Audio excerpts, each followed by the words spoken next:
Hey guys, तो आज हम पढ़ेंगे chapter 19 excretive products and there elimination. और ये एक रिवीजन वीडियो है। अगर आपने एक बार चैप्टर पढ़ा है तो आपको काफ़ी अच्छे से याद आएगा। स्टार्ट करते हैं।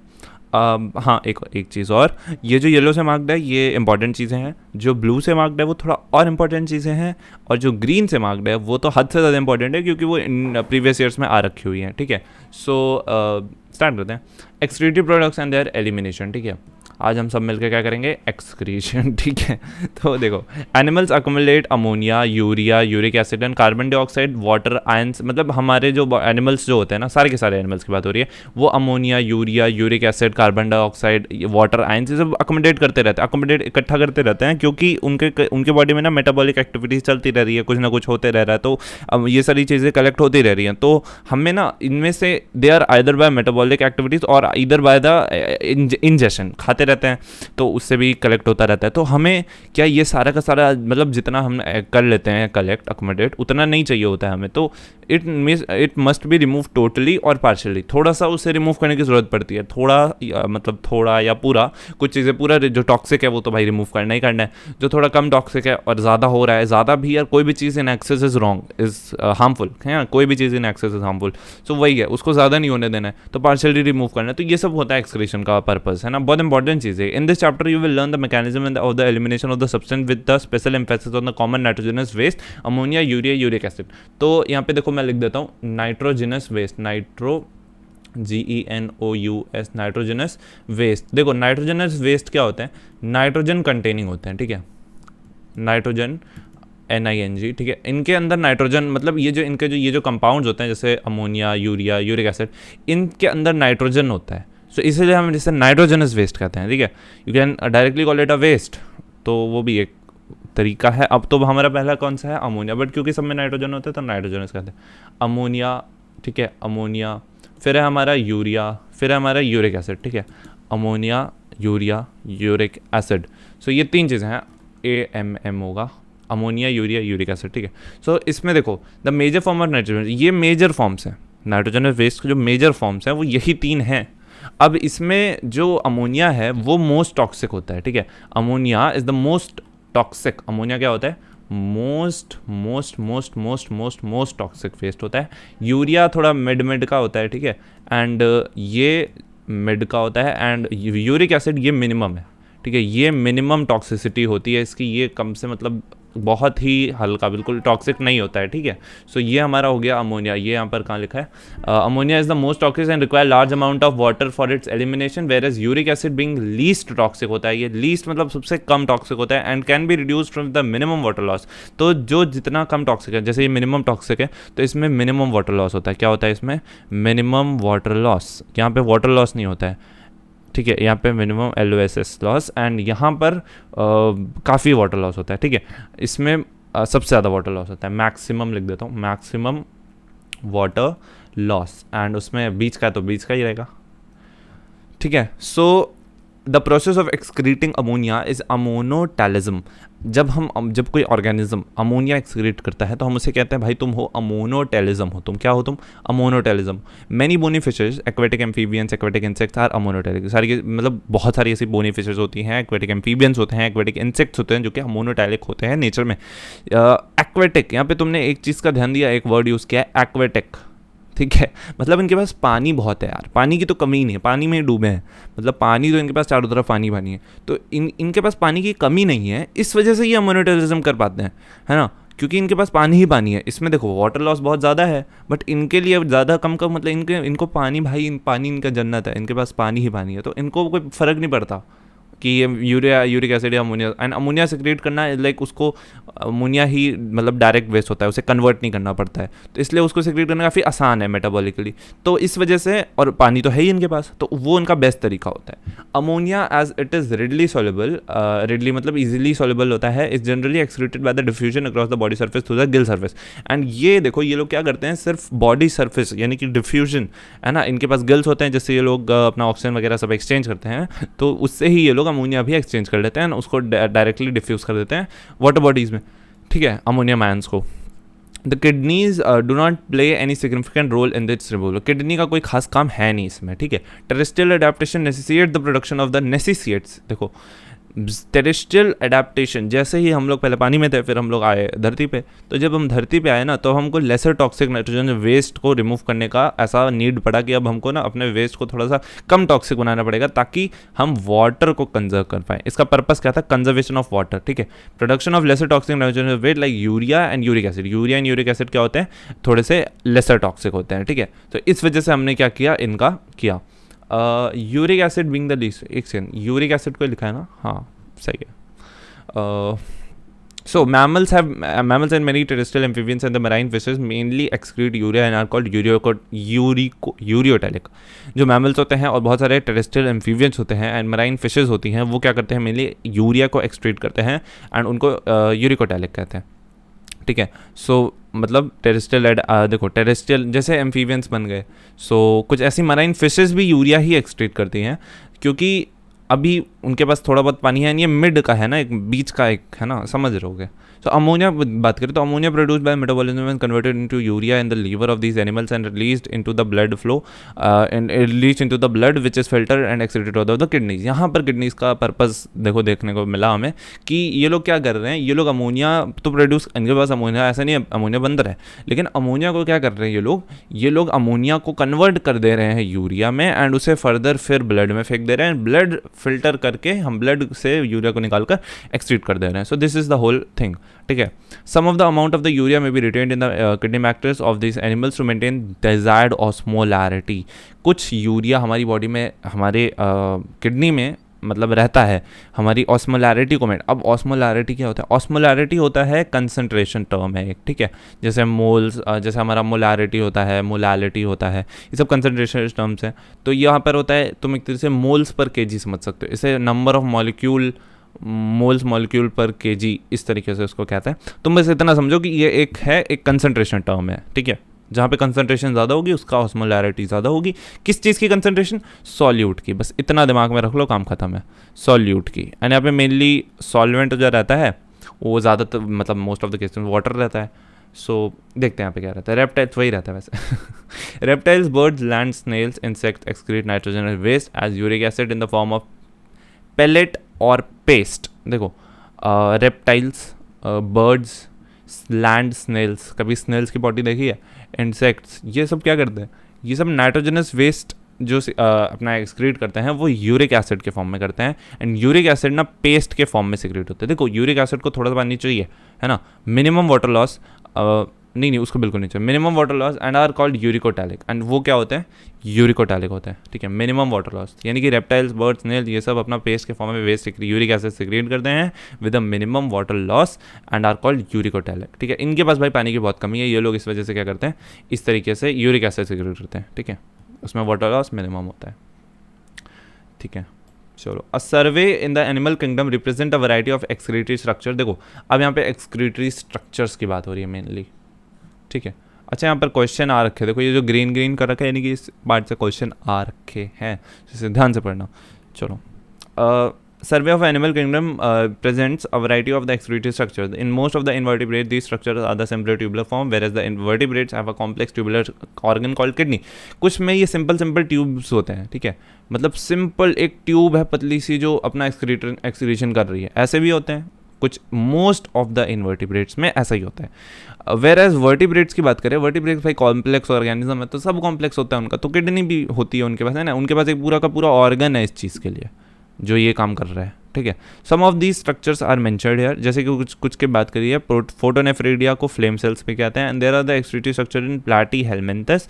ये प्लैटीहेलमिन्थस के क्या है? एक्सक्रीटरी स्ट्रक्चर है। प्लैटीहेलमिन्थस में आता है प्लेटफॉर्म, एग्जाम्पल प्लेनेरिया, रॉटिफर्स एक group of animal, some annelids and cephalochordates, ये सब इसमें आते हैं, ठीक है। एम्फीसेक्स इसका example, and protonephridia are primary concerned with the ionic and the fluid volume regulation, that is osmoregulation. Protonephridia क्या होता है? उसका वो प्राइमरी कंसर्न रहता है आयनिक एंड फ्लूइड वॉल्यूम के रेगुलेशन के लिए, उसका प्राइमरी पर्पस यही रहता है। क्या रहता है? आयनिक एंड फ्लूइड वॉल्यूम का regulation, that is osmoregulation, osmoregulation. Nephridia की बात करें, nephridia are the tubular excretory structures in the earthworm, ठीक है, ये अर्थ फॉर्म में रहते हैं और अदर एनालिड्स में भी प्रेजेंट रहते हैं nephridia, and nephridia helps in helps to remove nitrogenous waste and maintain the fluid and ionic balance.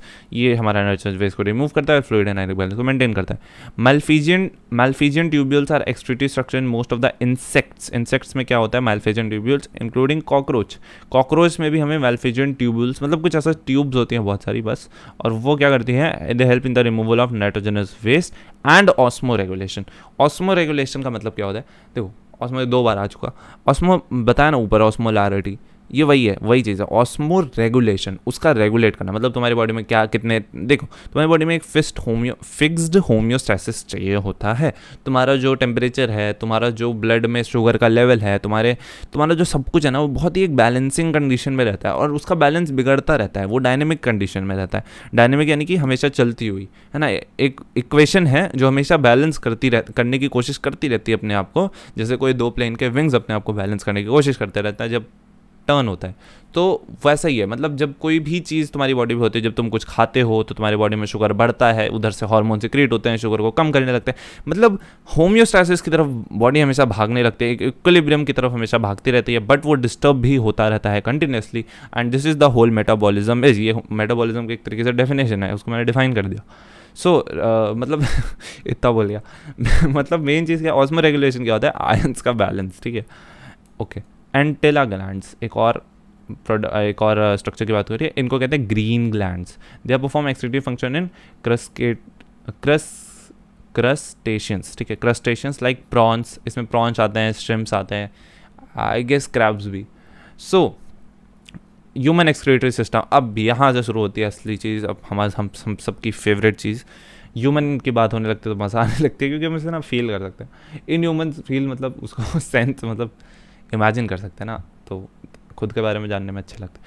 Okay, topic पर आते हैं। The excretory system consist of pair of kidneys, 2 kidney pair होती है, and 1 pair of ureters रहता है ना, 2 kidney है, 2 अपने यूरेटर्स हैं, यूरिनरी ब्लैडर है, अपना यूरेथ्रा है, ये सारी चीज़ें हमारे में होती हैं, ठीक है। ये अपना यूरेथ्रा, ये अपना यूरिनरी ब्लैडर, ये हमारे 2 यूरेटर दिख रहे हैं अपने को, है ना, ये अपनी 2 किडनी, ठीक है, इतना तो सबको पता होगा। Kidneys are the reddish brown bean shaped structures, है ना, राजमा जैसे, situated at the level of the last thoracic. यहाँ पर ये इंपॉर्टेंट लाइन है थोड़ी सी, लास्ट थोरोकिक मतलब पूछ सकता है, और थर्ड लंबार, अभी तक क्वेश्चन नहीं आया तो चांसेस बनते, ऐसी चीज़ें पूछता है, मतलब जो सब इग्नोर कर देते हैं, जल्दी याद नहीं रहती। लास्ट थोरोकिक एंड थर्ड लंबार में ये इस रीजन पे, ये मतलब ये पीछे से अगर हम अपने वर्टिब्रल कॉलम, समझ रहे होगे यार तुम, तो पीछे से अपने वर्टिब्रल कॉलम को देखें तो लास्ट थोरोकिक जो होता है अब ना, उसके बाद जो थर्ड लंबार, उसके बीच में ये वहाँ पर ये सिचुएटेड रहता है।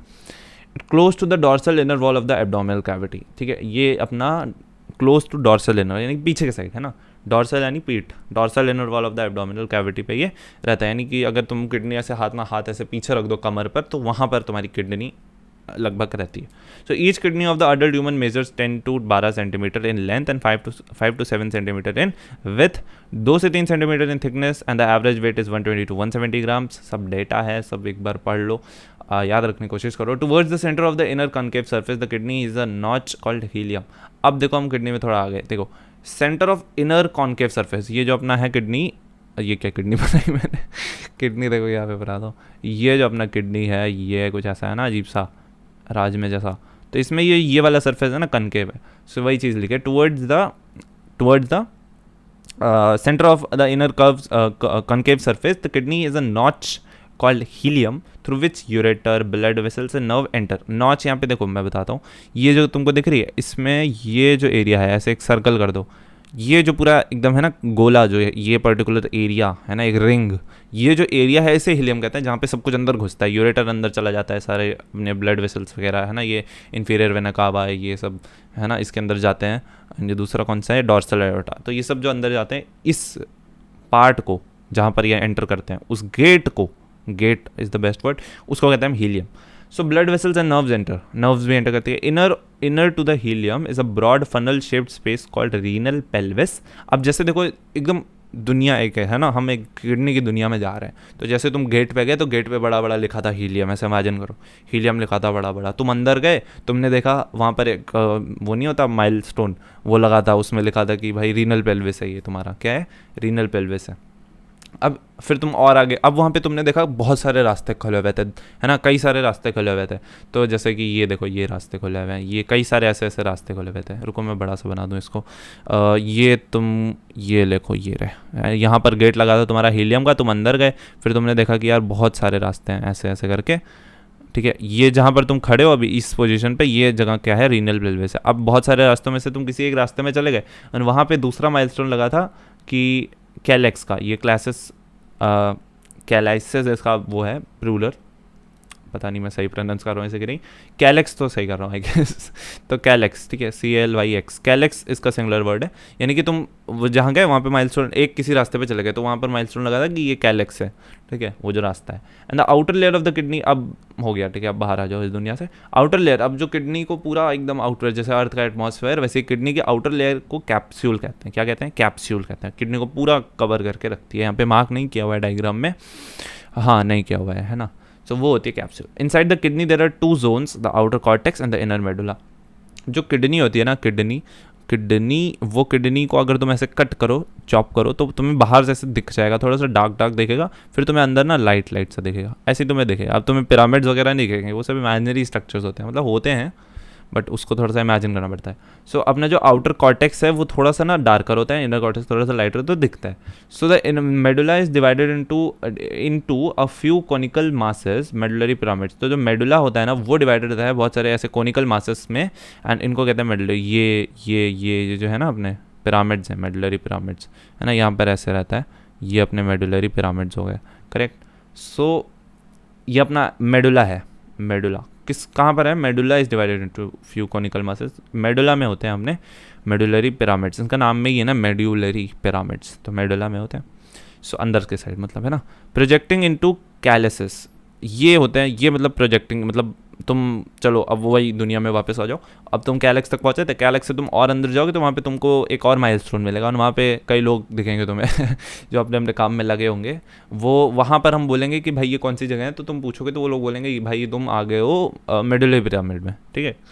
चलो, अब the cortex extends in between the medullary pyramids as renal columns called columns of Bertini. अब क्या होता है, देखो ये जो मान लो ये एरिया कॉर्टेक्स का है, मान लो ये एरिया बाहर का साइड कॉर्टेक्स है, एंड थोड़ा थोड़ा यहाँ पर ये ना एक्सटेंडेड रहता है ऐसे।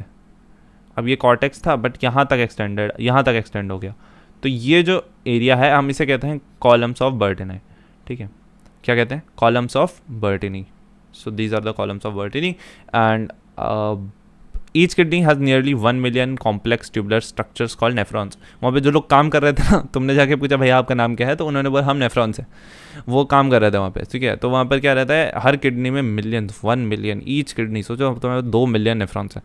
तो कॉम्प्लेक्स स्ट्रक्चर्स थे बड़े, है ना, बड़े सीरियस लोग थे वो लोग। वो फंक्शनल यूनिट है हमारी पूरी किडनी के, है ना, हमारे पूरे एक्सक्रीटरी सिस्टम के फंक्शनल यूनिट वही है। जैसे हमारी बॉडी का फंक्शनल यूनिट हमारा एक सेल होता है, वैसे किडनी का नेफ्रॉन होता है, अपना CNS PNS का न्यूरॉन होता है, समझे।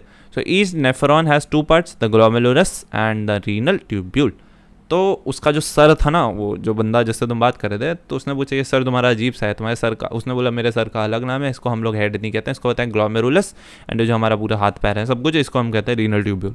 Glomerulus is a tuft of capillaries. उसके अंदर तुमने देखा कि यार वो पीछे से थोड़ा तुमको दिख गया, पता नहीं कैसे, ठीक है, तुमने क्या तो उसका सर फोड़ दिया उस बंदे का गुस्से में आके, तो उसमें तुमको टफ्ट ऑफ कैपिलरीज दिखी। क्या दिखी? क्या बकवास बातें कर रहे हो यार।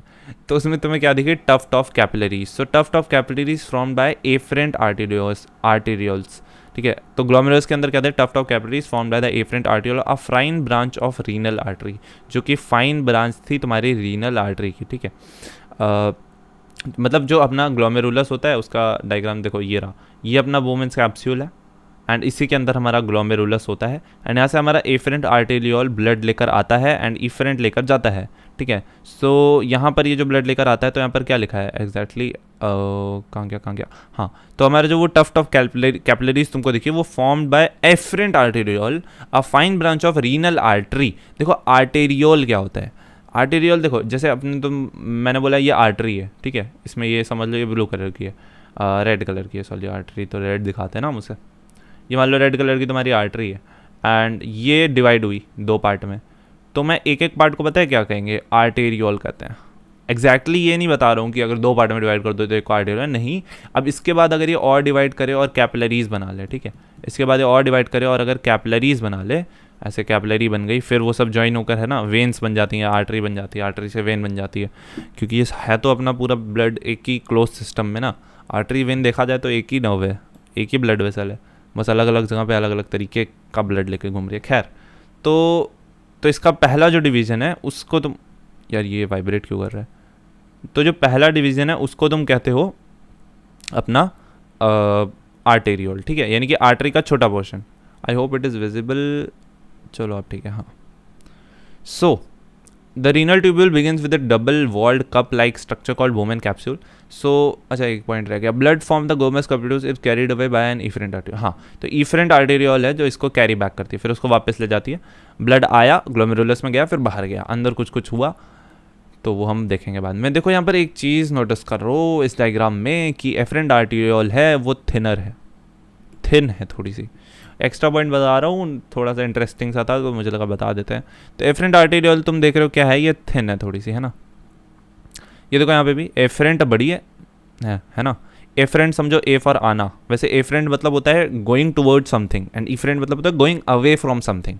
सो वर्ड में ही उसका एक्सप्लेनेशन है। सो ब्लड आता है यहाँ पर तो यहाँ से जाता है। तो देखो तुम इफरेंट के ब्लड इतना, यार ब्लड वेसल इतनी पतली क्यों कर दी, मतलब आर्टेरियोल को इतना पतला क्यों कर दिया। ये इसलिए करते हैं, जैसे मान लो मतलब एक तरीके से ऐसा समझो, पानी की पाइप को अगर हम किसी एक पॉइंट से दबा दें, है ना, आगे अंगूठा लगा दो तो वो सब तो ठीक है, मतलब अगर हम उसको दबा दें, अंगूठा ना भी लगा एक पॉइंट से उसको दबा दें, छोटा ही कर दो यार तुम उसको, कुछ उसमें इंजीनियरिंग करके उसको तुम पतला कर दो, आगे से पतला पीछे से मोटा, और पानी प्रेशर से छोड़ो, तो क्या होगा, जो मोटे पार्ट में तो नॉर्मल प्रेशर रहेगा, लेकिन पतले पार्ट में जब पानी आएगा, क्योंकि जगह कम है ना, तो एकदम धक्का मुक्की हो जाती है वहाँ पे, है ना। सब एक दूसरे को धक्का मुक्की देने, वॉल्स पे धक्का मुक्की देते हैं, जहाँ जगह होती है वहीं भागते हैं, है ना, पूरा हड़तंग मचा देते हैं, तो वो वहाँ पे प्रेशर बढ़ जाता है। तो इसलिए एफरेंट आर्टेरियोल पतला होता है ताकि ग्लोमेरुलस के अंदर प्रेशर बढ़ जाए। अब ग्लोमेरुलस के अंदर प्रेशर क्यों बढ़ाना है, ये चीज़ अभी तुमको जब मैं पोडोसाइट बताऊंगा तब तुम्हें समझ आएगा। तो देखो अभी इतना याद रखो प्रेशर बढ़ाने के लिए। अब Bowman's capsule which encloses the glomerulus along with the Bowman's capsule is called the Malpighian body and renal corpuscle भी इसी को कहते हैं। मेल्फिजियन बॉडी किसको कहते हैं, रीनल कार्प्यूसेल भी इसी को कहते हैं। Bowman's capsule along with glomerulus, got. So अब बात करते हैं the tubule continues further to form a highly coiled network, जिसको कहते हैं, देखो ये ट्यूब्यूल जो है फर्दर आगे बढ़ती है एंड बनाती है प्रॉक्सिमल कॉन्वोल्यूटेड ट्यूब्यूल, यानी कि पीसीटी, है ना, प्रॉक्सिमल कॉन्वोल्यूटेड ट्यूब्यूल। ये देखो ये जो है अपनी, ये अपना एफरेंट आर्टेरियोल, इफरेंट आर्टेरियोल, ये ग्लोमेरुलस, बोमेन कैप्सूल, ये सब तो क्लियर है। अब देखो यहाँ पे एक्चुअली होता क्या है, ब्लड यहाँ पर फिल्टर होता है एंड ब्लड फिल्टर होकर यहाँ पर आता है एंड यहाँ पर ब्लड फिल्टर होकर जो भी चीज़ आती है वो यहाँ से जाती है एंड जाती रहती है, पूरा जाती है। एंड ये जो पार्ट है इसी रीनल ट्यूब्यूल का, ये पूरी चीज़ को क्या कहते हैं, रीनल ट्यूब्यूल में सब आ जाता है, कलेक्टिंग डक्ट, डिस्टल, ये सब आ जाता है। एक पार्ट को वहाँ पर देखो कन्वोल्यूटेड, यानी कि ऐसे में ना वो रोल एकदम, है ना, ज़्यादा थोड़ा एरिया उसका ज़्यादा है, मतलब ऐसे राउंड से ऐसे यार, ये ठीक है, इतना भी नहीं है, वो थोड़ा है जो भी है। वैसे ये भी एग्जैक्ट डायग्राम नहीं होता है, अभी ये चीज़ तुमको आगे समझ आएगी क्यों। तो ये जो है ना, ये होता है हमारा प्रॉक्सिमल कॉन्वोल्यूटेड ट्यूब्यूल एंड इस region of this renal artery is known as proximal convoluted tubule. So the hairpin shaped Henle's loop, अब देखो पीसीटी के बाद हेनलीज लूप है, यहाँ पे देखो पीसीटी से आगे बढ़े, ये जो अपना हेयर पिन वाला स्ट्रक्चर है ये भी अपना क्या है, हेनलीज लूप। कितनी गंदी लाइन खींची, तो ये हमारा क्या है, हेनलीज लूप। इसमें डिसेंडिंग लिम्फ होता है, जो नीचे आ रहा है वो डिसेंडिंग लिम्फ है, जो ऊपर जा रहा है वो असेंडिंग लिम्फ है। और ये सब कितना ईजी है, चलो हाई क्वालिटी हो गया, चलो सही है। हेयर पिन से हाँ हेनलीज लूप बता दिया। Is the next part of the tubule which has the descending and the ascending lymph. The ascending lymph continues with an another highly coiled tubular structure called DCT. अब इसके बाद हम चले जाते हैं डीसीटी में, यहाँ से ऊपर अभी हम सिर्फ स्ट्रक्चर की बात कर रहे हैं, फिर फंक्शन की बात करेंगे। तो यहाँ पर हम हेनलीज लूप के बाद क्या है, डीसीटी, हमारा डिस्टल कॉन्वोल्यूटेड ट्यूब्यूल। पहले क्या था, पहले ब्लड, अगर हम ब्लड हैं, मान लो तुम रेड ब्लड सेल हो, तुम आई किडनी में घूमते फिरते आ गए, तुमने वहाँ पे गए तो सबसे पहले तुमने क्या माइलस्टोन देखा होगा, एफरेंट आर्टेरियोल, फिर ग्लोमेरुलस, फिर इफरेंट आर्टेरियोल, फिर अब तुम तो चले गए, मान लो तुम एक वेस्ट थे, ठीक है तो तुम एक वेस्ट थे और तुमको फिल्टर कर दिया गया, तो तुम वुमेन्स कैप्सूल में आ जाओगे, एंड वुमेन्स कैप्सूल पे तुम चले जाओगे पीसीटी में, फिर पीसीटी से तुम चले जाओगे हेनलीज लूप में, फिर तुम चले जाओगे डीसीटी में, फिर तुम चले जाओगे कलेक्टिंग डक्ट में, एंड फाइनली चले जाओगे फ्लश के नीचे, ठीक है, फ्लश कर दिया जाएगा तुमको so DCT of many nephrons opens into a straight tube called collecting duct, ठीक है, and many of which converts and open into the renal pelvis through medullary pyramid into the calyces. अब देखो वो जो मैंने तुमको दुनिया बताई थी ना, वो दुनिया में अब उल्टा आ रहा है सब कुछ, है ना, वहाँ से ब्लड फिल्टर हुआ, ब्लड से जो भी गंदा था वो सब क्या हुआ, डीसीटी के बाद वो चला गया स्ट्रेट कलेक्टिंग डक्ट में, कलेक्टिंग डक्ट से वो कन्वर्ज हो गया, वो सारा मतलब मिल गया, जितने भी नेफ्रॉन अपने, भाई 1 मिलियन यार, सोचो ना, तो कन्वर्ज तो वर्ड यूज़ करना बनता है, सारे के सारे मिलियंस नेफ्रॉन्स, सारे के कनेक्टिंग डक्ट मिले एक दूसरे से, एंड उन्होंने सब ने मिलकर एक चीज़ बनाई जिसको हम कहते हैं मेडुलरी पिरामिड, मतलब मेडुलरी पिरामिड में वो आकर ओपन हो गए, है ना, खुल गए, वहाँ पे सब कलेक्ट हो गया, है ना, सब भाई बंधु मिले, सारे जेलर्स तो वो सब जो थे हमारे वेस्ट प्रोडक्ट मिले, एंड मेडुलरी पिरामिड के बाद क्लाइसिस में जाए, वो वही उल्टा रास्ता नाप लो, क्लाइसिस में गए, फिर पेल्विस में चले जाएंगे, है ना, रीनल पेल्विस वाला जो रीजन था, फिर उसके बाद चले जाएंगे हमारे बाहर आ जाएंगे यार किडनी के, उसके बाद क्या ही है, उसके बाद हीलियम के थ्रू बाहर आ जाएंगे यार, फिर यूरेटर से थ्रू हमारी यूरिनरी ब्लैडर में स्टोर रहेंगे, एंड फिर तुमने सूसू कर दोगे। सो मैल्फिजियन कॉर्पसेल्स की बात करते हैं, मैल्फिजियन कॉर्पसेल्स, इसमें हम है पीसीटी डीसीटी, क्या बोल रहा हूँ मैं, the Malpighian corpuscles PCT DCT and the nephron is situated in the cortical region of the kidney. देखो ये इंपॉर्टेंट है, इसको याद रखना, cortical region of the kidney यानी कि कॉर्टेक्स की बात हो रही है, कॉर्टेक्स में कौन है, पीसीटी डीसीटी मैल्फिजियन कॉर्पसेल, यानी कि अपना जो वो था ना ये ब्रोमेंस कैप्सूल एंड अपना ग्लोमेरुलस, ये दोनों, और पीसीटी डीसीटी ये सब कहाँ रहते हैं, कॉर्टेक्स में रहते हैं, बस loop of Henley dips into the medulla, and this is the previous year question. तो ये अपना जो लूप ऑफ हेनली है, ये अपना मतलब तुम्हें पोजिशनिंग पता होनी चाहिए यार, लूप ऑफ हेनली नीचे तक आता है, बाकी सब ऊपर रहते हैं, ठीक है। So the majority of the nephrons in the loop of Henle is too short, majority of nephrons की लूप ऑफ हेनली काफ़ी छोटी होती है, एंड अच्छा देखो पहले एक बार इधर देखो, ये मान लो किडनी का सरफेस है, ये उसकी कैप्सूल है, एंड फिर मान लो इतना एरिया पूरा कॉर्टेक्स का है, मैं कॉर्टेक्स को ऐसे कर देता हूँ, एंड ये पूरा अपना एरिया मेडुला का है, इसको थोड़ा लाइट दिखाते हैं, एंड मान लो इधर कोई नेफ्रॉन है, ये इसका ग्लोमेरुलस है, ठीक है, फिर इसका देखो यहाँ पर ऐसे निकलेगा ट्यूब, ये पीसीटी में ही है अभी, फिर चला जाएगा लूप ऑफ हेनली, फिर वो लूप ऑफ हेनली ऊपर आएगा, एंड यहाँ पर डीसीटी होगा, एंड फिर ये कलेक्टिंग डक्ट में ऐसे चला जाएगा, समझ आया। ऐसे ही बहुत सारे नेफ्रॉन ऐसी लाइन वाइज अरेंज रहते हैं, समझ रहे हो, ऐसे बहुत सारे अरेंज रहते हैं, वो सबका मिक्सचर हो जाता है। चलो तो जो जिनका जो देखो, अब कुछ हैं जिनका लूप ऑफ हेनली बहुत छोटा होता है, कुछ क्या मेजॉरिटी ऐसे हैं जिनका लूप ऑफ हेनली बहुत छोटा होता है, and x tends very little into the medulla, such a nephron called cortical nephron, उनको कहते हैं कॉर्टिकल। यार सिंपल है, कॉर्टिकल कॉर्टेक्स में है, सिंपल है यार। In some of the nephron the loop of Henle is very long and runs deep into the medulla, जिसमें मेडुला के अंदर घुसी जा रही है, अपनी लूप रुकने का नाम नहीं ले रही है। These nephrons are juxtamedullary nephrons, नाम में ही इनका काम छुपा है, जस्टा यानी कि नियर होता है, ठीक है, नियर टू समथिंग, जस्टा।